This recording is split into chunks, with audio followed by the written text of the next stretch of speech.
नमस्कार, इन खबर राजस्थान में आपका स्वागत है। मैं हूं आपके साथ सत्येंद्र शर्मा।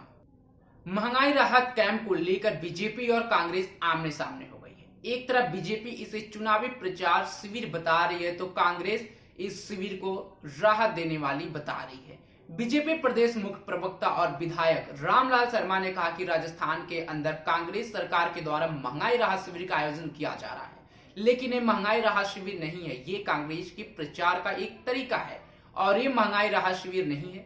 और इन कैंपों के दौरान राजस्थान की जनता के द्वारा टैक्स के रूप में दी गई राशि का दुरुपयोग करने का काम किया जा रहा है। रामलाल शर्मा ने कांग्रेस पर जुबानी हमला बोलते हुए कहा कि सरकार द्वारा जनता को सिर्फ परेशान करने का काम किया जा रहा है। 40 डिग्री टेम्परेचर में आम जनता को कहा जा रहा है कि आप आइए और हमारी योजनाओं का रजिस्ट्रेशन कराने का काम कीजिए, जबकि सरकार की योजनाओं का रजिस्ट्रेशन तो पहले ही हो चुका है। इसका पलटवार करते हुए प्रताप सिंह खासीवार ने कहा कि बीजेपी ने यह झूठ के जनरेटर नेता जो डायलॉग मार रहे हैं, उन्हें मेरी खुली चुनौती है कि वो किसी भी मंच पर आकर खुली बहस करें। जिन्होंने देश को महंगाई का गिफ्ट दिया वो राहत कैंप का विरोध कर रहे हैं। सुने खाचरीवास और बीजेपी प्रवक्ता का वो पूरा बयान। राजस्थान के अंदर कांग्रेस सरकार के द्वारा महंगाई राहत शिविर आयोजित आज से किए जा रहे हैं, लेकिन ये महंगाई राहत शिविर नहीं है, ये कांग्रेस का प्रचार का एक तरीका है।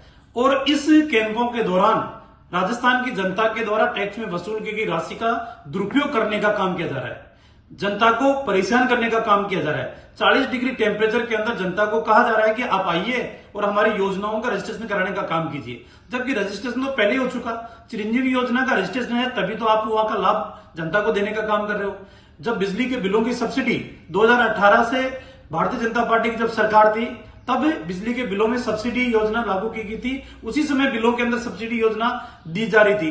तो अब आप उसके अंदर भी कह रहे हो कि आइए दोबारा रजिस्ट्रेशन कराने का काम कीजिए। और तीसरा, इस आधार के ऊपर कि उज्ज्वला योजना के अंदर भी हम सब्सिडी देने का काम कर रहे हैं। तो उज्ज्वला योजना के कनेक्शनों के सूची आपके पास है, अकाउंट नंबर जनता के आपके पास है, तो सीधा उनके अकाउंट के अंदर सब्सिडी भेजने का काम कीजिए। और अंतिम बात यह है कि आप कह रहे हो कि हमने सामाजिक सुरक्षा के तहत भी पेंशन के अंदर बढ़ोतरी की है, तो 500 रुपए से 750 रुपए जब हुए थे तब भी तो उनके अकाउंट के अंदर 750 रुपए जाना शुरू हो गए थे।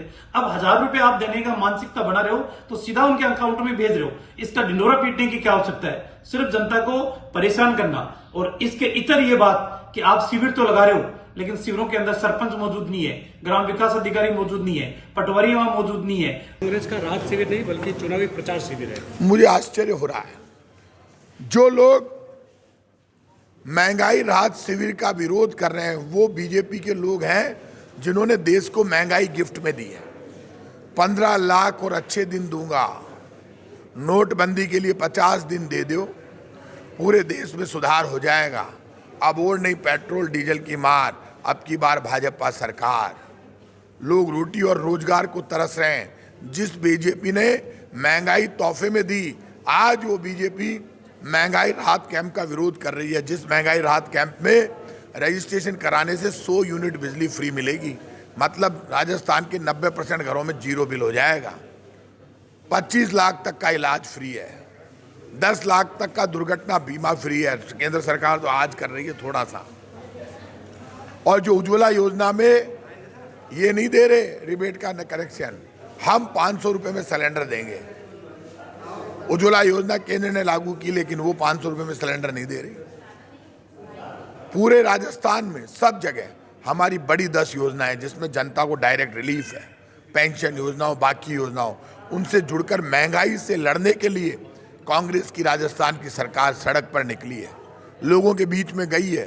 बीजेपी महंगाई के जरिए जनता की जेब काटने का काम करती है और हम महंगाई से लड़ने के लिए जनता की जेब का पैसा बचाकर जेब में पैसे डालने का काम करते हैं। दोनों में आज मैं आपसे कह रहा हूँ, ये बीजेपी के झूठ के जनरेटर नेता जो डायलॉग मार रहे हैं, उनको मेरी खुली चुनौती है, किसी भी मंच पर आकर बहस कर ले। देश में महंगाई के लिए भारतीय जनता पार्टी जिम्मेदार है। भारतीय जनता पार्टी ने आज़ादी के बाद महंगाई के सारे रिकॉर्ड तोड़ दिए, देश इनको माफ़ नहीं करेगा। राजस्थान की जनता से अपील करूंगा, महंगाई राहत कैंप का विरोध करने वाले बीजेपी के नेताओं को अपने गांवों में, शहरों में घुसने मत दो, उनसे हिसाब मांगो। केंद्र की भाजपा सरकार के 8 साल के कामों का इस देश में गरीबी और महंगाई के लिए, भुखमरी के लिए भारतीय जनता पार्टी जिम्मेदार है। जो महंगाई देने वाले लोग महंगाई कम करने के लिए जो कैंप लग रहे हैं उनका विरोध कर रहे हैं, इनको भगवान भी माफ नहीं करेगा, जनता भी माफ। राजस्थान से जुड़ी तमाम खबरों की जानकारी के लिए बने रहे हमारे साथ और देखते रहें इन खबरस्तान। नमस्कार।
नमस्कार, इन खबर स्थान में आपका स्वागत है। मैं हूं आपके साथ सत्येंद्र शर्मा।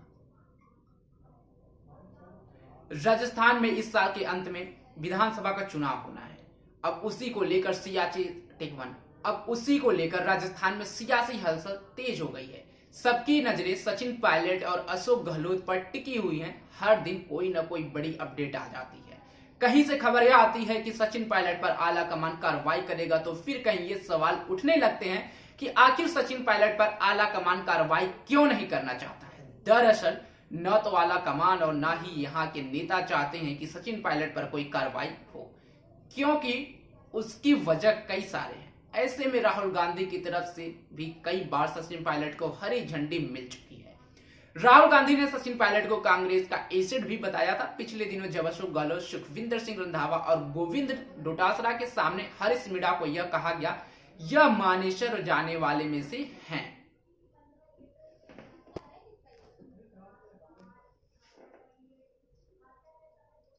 तो उन्होंने कहा कि जब हमारी बातचीत खुद अहमद पटेल के सामने साफ हो चुकी थी, फिर हमें क्यों बार बार मानेसर जाने वाले में कहा जा रहा है। राजस्थान सरकार के मंत्रिमंडल विस्तार और प्रदेश अध्यक्ष के बदलने की चर्चा तेज हो गई है। ऐसे में कहा जा रहा है कि आला कमान सचिन पायलट के मुताबिक कुछ लोगों को मंत्री बना सकती है और खुद सचिन पायलट को प्रदेश अध्यक्ष की कमान भी सौंपी जा सकती है, क्योंकि खुद सचिन पायलट ने कई बार कहा है कि वह पदों के पीछे नहीं भागते और वह बीजेपी की तत्कालीन सरकार द्वारा किए गए भ्रष्टाचार को उजागर करते रहेंगे। पिछले कई दिनों से यह बात सामने आई है कि अशोक गहलोत दिल्ली में जब आलाकमान से मिलने गए थे, लेकिन मुलाकात नहीं हो पाई। वहीं सुखविंदर सिंह रंधावा अपनी बात पर ही बार बार पलट जाते हैं। सभी को अब यह समझ आने लगा है कि राहुल गांधी या प्रियंका गांधी सचिन पायलट के नाम पर मौन है। यही वजह है कि सचिन पायलट राजस्थान में बीजेपी पर हमलावर हैं। रविवार को अशोक गहलोत ने खुद कह दिया है कि हमें आपस में मत लड़ाइए, क्योंकि हमारी सरकार रिपीट होने वाली है। अब देखना यह होगा कि राजस्थान में होने वाले विधानसभा चुनाव में सचिन पायलट की क्या भूमिका रहती है। कांग्रेस उन्हें क्या पद देता है, क्या एक बार फिर सचिन पायलट को राजस्थान कांग्रेस का अध्यक्ष बनाया जाता है। राजस्थान से जुड़ी तमाम खबरों की जानकारी के लिए बने रहे हमारे साथ और देखते रहे इन खबरस्तान। नमस्कार।